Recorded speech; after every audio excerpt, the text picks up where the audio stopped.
I was right, I know sewing stuff.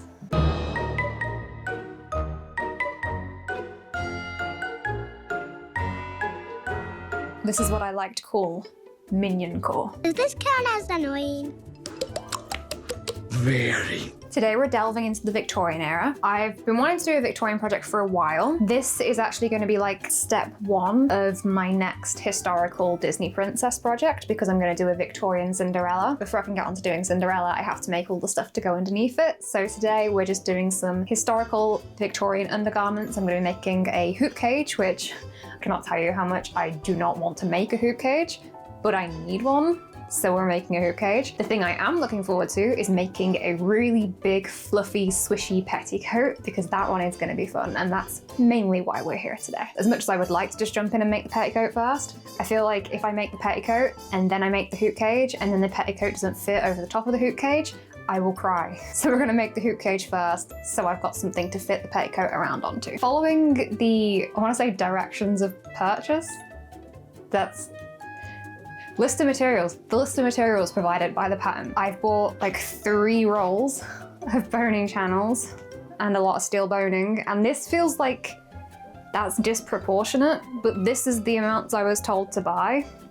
I'm not entirely trusting that right now. I guess we'll see. I kind of feel like I'm gonna come out of this project with loads of bone casing left over. Glanced over the instructions for this and I understood very little of it. I'm hoping it's one of those things that it will make sense once you're actually just doing it, because you can actually see what it's talking about. So in that light, we're gonna start by cutting out the pieces of cotton that we need.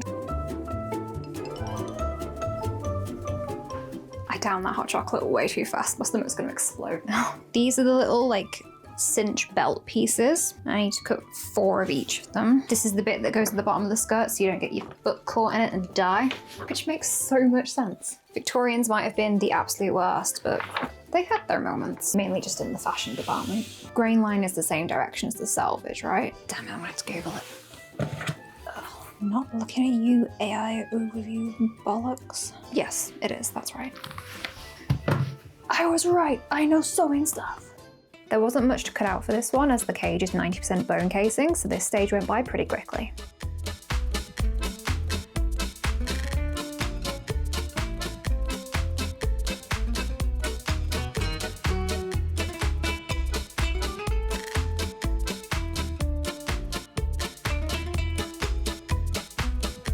Following the instructions, I traced the boning channel lines onto the bag pieces so I knew where to stitch later on. This task was made very easy by the fact that cotton poplin is so darn thin.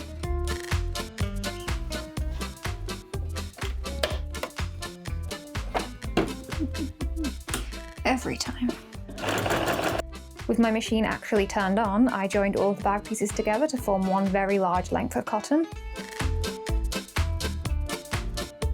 I then stitched all of the seam allowances down so that the boning wouldn't get caught on them.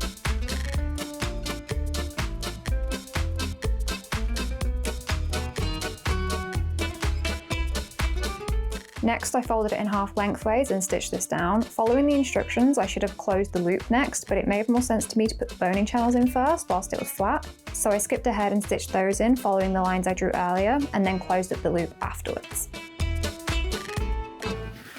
We have a complete bag. I need to do the, what's it called? Okay, there's the ribbon tape things that hold all of the hoop layers together. I've made the markings on this of where they need to go. I just need to actually cut some out to attach to it. Gonna be honest, I didn't actually buy anything for this. I did that thing where I just assumed I'm gonna have something I can use for that. And now's the point where I actually have to go and look and see if I actually have something to use for that, which I might not. I'll have to run down to the shop tomorrow if I don't have anything, but hopefully I do. I'll go look. The real reason I never checked if I had anything is because I hate going into this box because it is such an outrageous mess.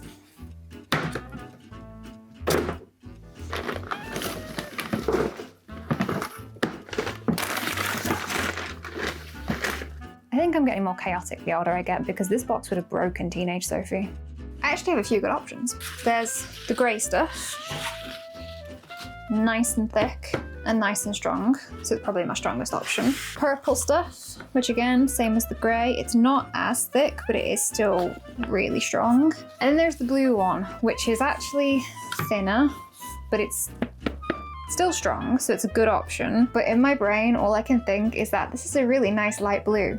And I'm technically making this for a Cinderella make. So wouldn't it be really cute if I had a nice color coordinated cage and petticoat and stuff to go underneath, even though you won't see it, so it makes absolutely no difference. But in my brain, I will know. Those are my options. I feel like it's mainly between the grey and the blue. So the grey one is just pretty much perfect size. It's only slightly bigger. The blue one, however, is fairly smaller, so I really don't know if that would affect the overall cage, and it's probably not worth using just for the sake of a colour that you won't see, but I really want to use the blue and this isn't fair, and I don't know what to do now.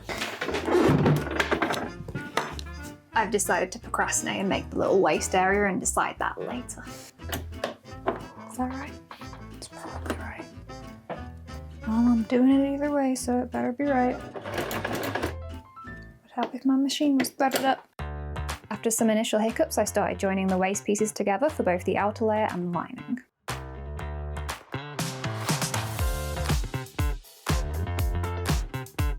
I feel like my version of living on the edge is just throwing things together without pinning it or checking what the seam allowance is.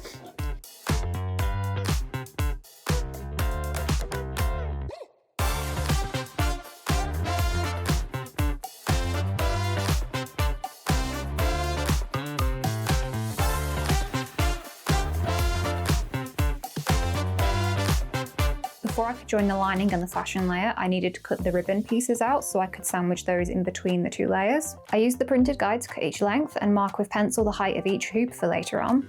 I then stitched all of these together.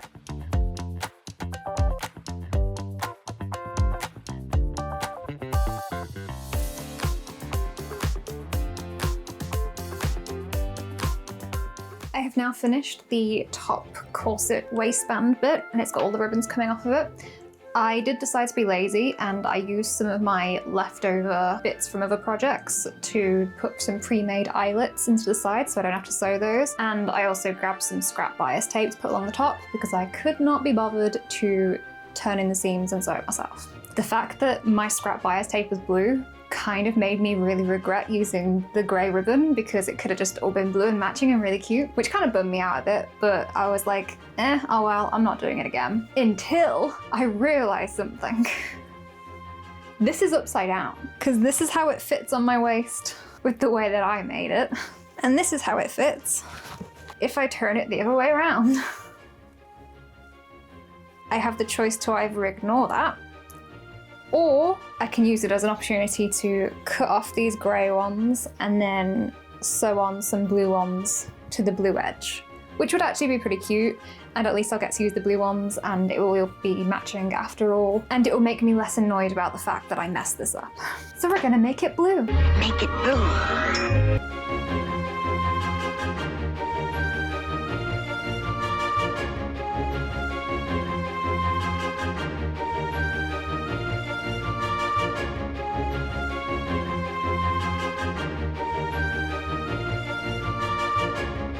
I attached the new blue ribbons to the waist cincher and the bottom bag, and I've never been happier that I had to redo something before because the blue is far, far better.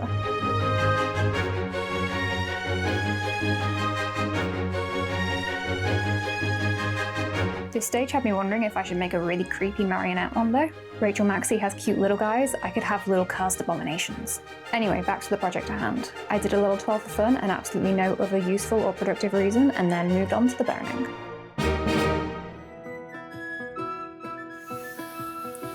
I just want to share this moment with you all because this was the last piece of boning channel I needed to cut out. This is the roll that I've got left. These are the other two rolls I have left. I must have read the material list so incredibly wrong to have ordered this much.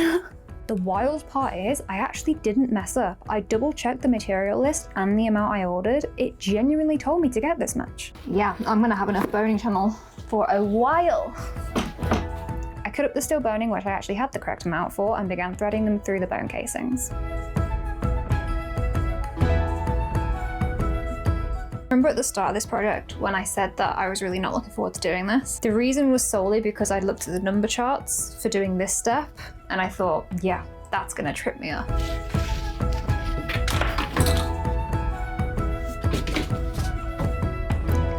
And it tripped me up. You have to do all these marks on the bone casing and I completely messed it up. First time I did all the measurements from the end of the pieces rather than from the folds on the pieces, which was wrong.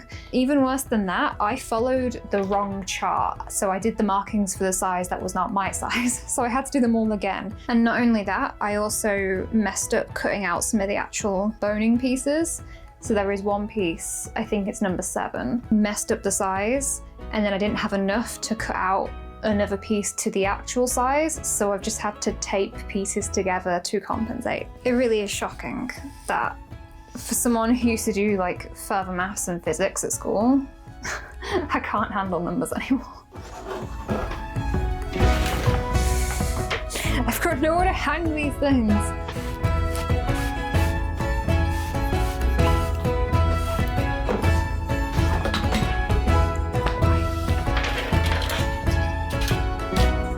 And finally, all of the confusing number charts and markings paid off because this last stage came together perfectly and without issue. In this clip, I'm just pinning them in place. I went in afterwards and stitched them all down.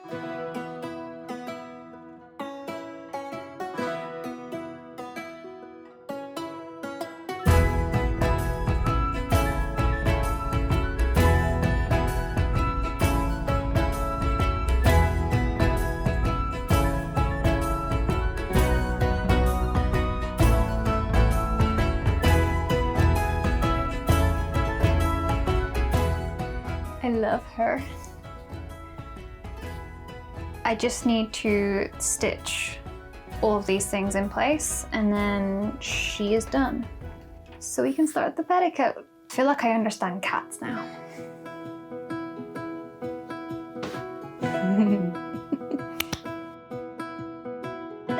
The fun has arrived. What's that from? Tarzan? The fun has arrived. Thank you very much. Today is the day that we will be making the big, flouncy, amazing, beautiful, fun, frilly petticoat. I am so looking forward to this. I already have the pattern printed and cut out. It's downstairs ready to go. So we're gonna take the fabric downstairs. We will just be using some plain old white cotton. Could be wrong, but I'm hoping I'm not because I think I have a significant amount of lace in the stash that I can do a lace trim along the bottom to make it uber pretty. I'm getting giddy just thinking about twirling in this thing. The foundation for this petticoat is 3 massive rectangles, so I cut those out first.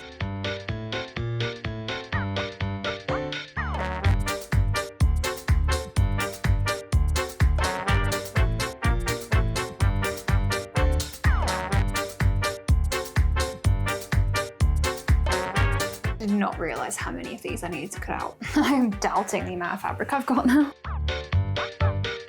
As soon as I started cutting out the ruffle pieces, I realised it seemed silly to cut the ends off to fit the pattern size and waste so much fabric. Instead, I decided to have each of my ruffle pieces be the full width of the fabric. I figured it couldn't hurt because I wanted a ridiculously fluffy petticoat anyway.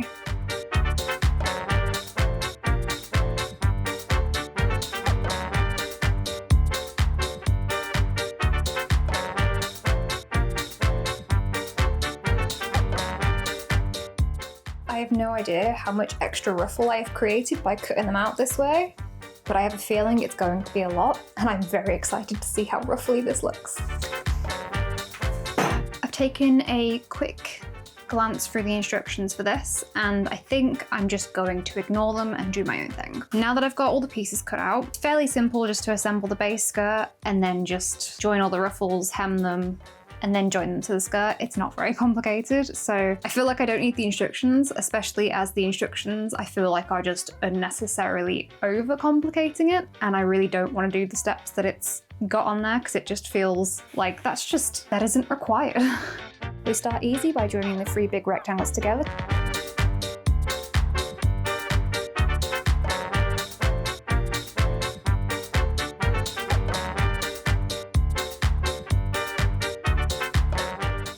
I've joined the 3 skirt panels together, so we've now got one really big tube.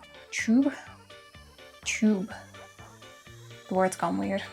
Moving on. I now need to start working on the flounces. I need to join all of the pieces for all of them together and then hem the top and bottom of all of them, which is going to take me a very, very long time. And it's also going to be very not that interesting to look at because it's essentially just loads of stitching on white fabric in straight lines, and that's it. So I'm going to make this very quick for you guys, but I'm going to be here for a while. Over and out. I started by joining together the panels of each tier to form 4 very long closed loops.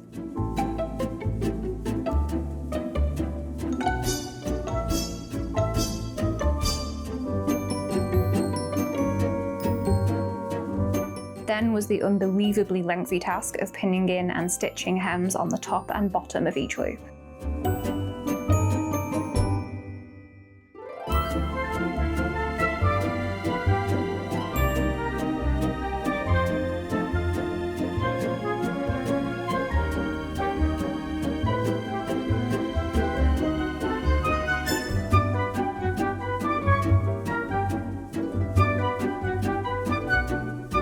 When stitching the hem on the top of each loop, I decided to adjust the tension so that it would gather the fabric a little as it went. I figured it would make ruffling them onto the skirt later a little bit easier if they were already partially gathered.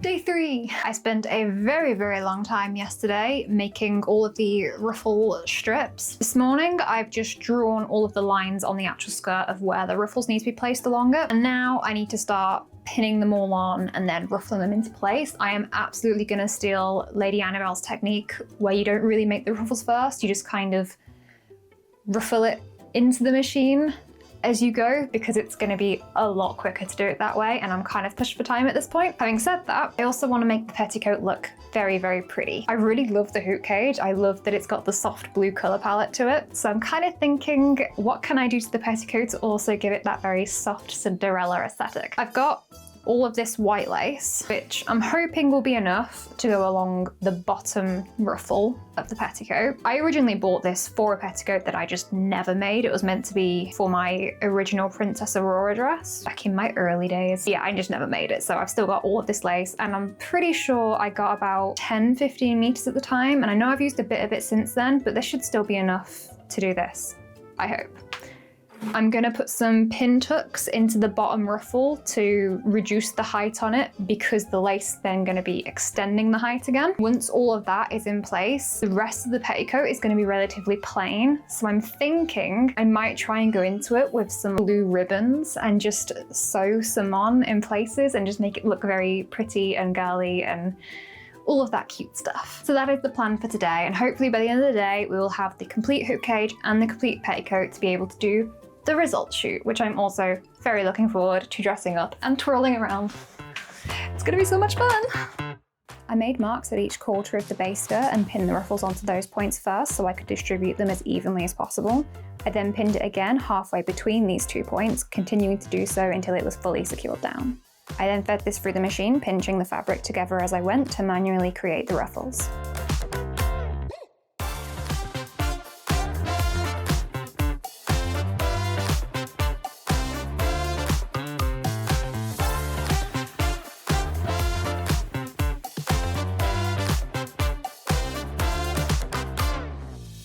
Before attaching the 4th and final ruffle, I needed to add the lace on first, and I decided to do this in the studio sun patch because free will. Unfortunately, this did not last for very long, but I was set up there now, so I sat in the darkness and pinned on my lace.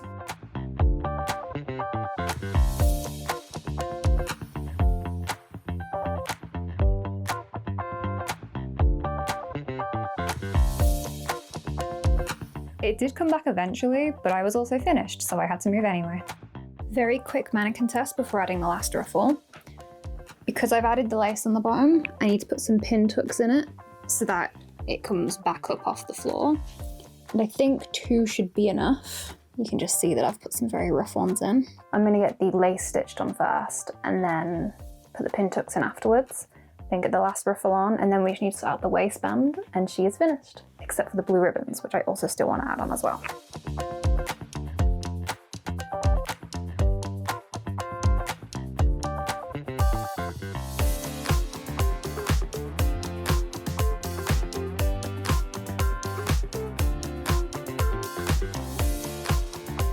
I used a ruler to fold the pin tucks in as evenly as I could. Usually it would be far easier to just completely fold the piece in half along the line you want your pin tucks to be on, but in this case the top of the ruffle was already slightly gathered, so I couldn't fold it in a straight line. This ruler method took a little bit longer, but it did the trick.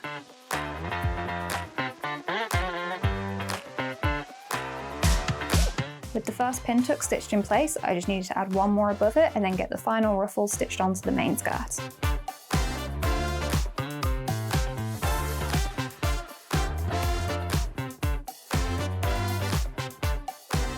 The ribbons were definitely the way to go. They look so freaking pretty on there. I just need to actually stitch these down because they're only pinned, and then we're on to the results.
I honestly couldn't say one thing that I'd improve about it. I think it is perfect. This is such like a vivid memory for me. I remember being on Pinterest and seeing this really flouncy, huge petticoat. And this was like way back before I even started sewing. And I remember thinking, one day I will make one of those and it will be the greatest thing ever. And even when I started my channel, I didn't want to make it right away because I wanted the ability to make it perfect and everything I dreamed of. And this is everything I have dreamed of. I'm very looking forward to making the actual Cinderella dress to go over the top of this, but I think I'm gonna wait until winter because I am so unbelievably overheated wearing this thing. I feel like I'm on fire.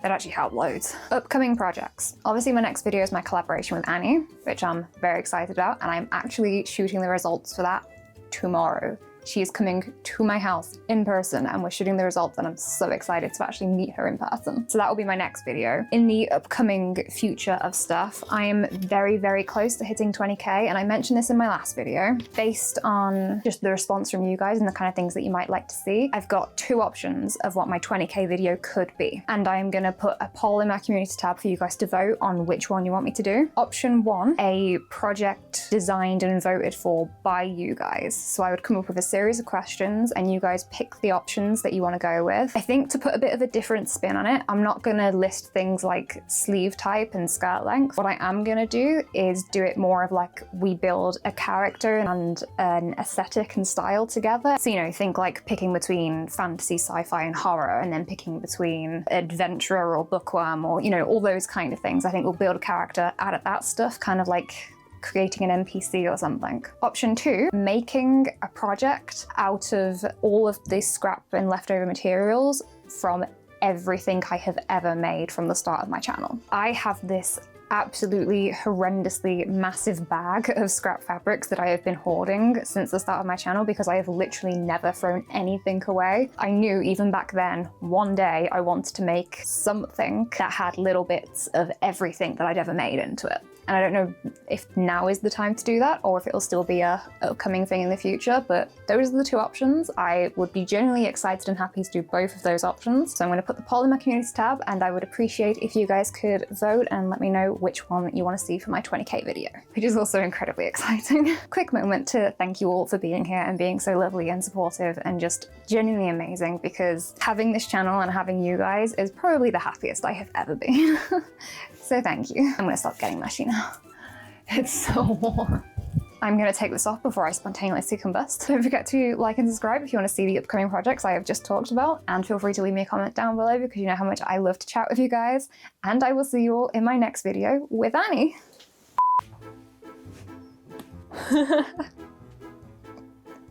I didn't realise I'd hit record yet. That's how I start my videos. I test the distance standing from the camera to see what looks good, but I usually don't hit record when I do it. I feel stupid now.